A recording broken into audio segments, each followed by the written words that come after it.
Download this code from codegive.com, link in the description below. Certainly.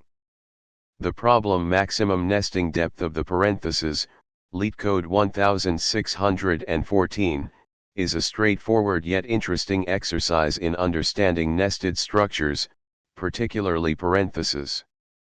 Problem description. The task is to find the maximum depth of nested parentheses in a given string. The depth is defined by how many levels deep the parentheses are nested within each other. For example, for the input string, the maximum nesting depth is 3. For the input string, the maximum nesting depth is 2. For the input string, the maximum nesting depth is 1. For the input string, the maximum nesting depth is 3. Approach. The approach to solve this problem is quite simple. 1. Initialize a variable to keep track of the current depth and another for the maximum depth. 2. Iterate through each character in the string. If you encounter an opening parenthesis, increment the current depth. If you encounter a closing parenthesis, decrement the current depth. After incrementing the depth, check if the current depth exceeds the maximum depth recorded so far and update it if necessary. 3. Return the maximum depth found. Code example. Here's how you can implement this in Python. Explanation of the code. 1. Function definition. The function maxDepth takes a string s as input. 2. Variable initialization.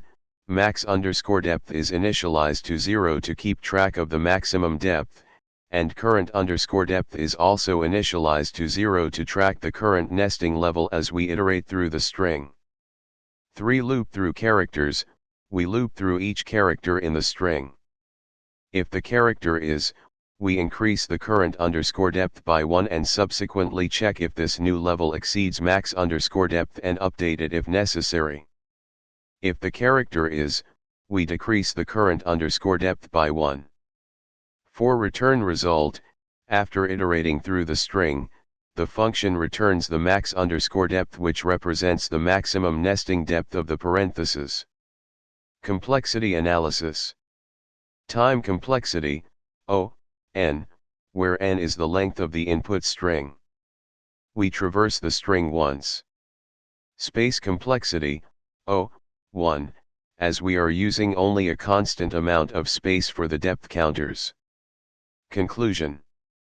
This problem is an excellent exercise for understanding how to parse nested structures and can serve as a foundation for more complex problems involving stacks and balancing symbols.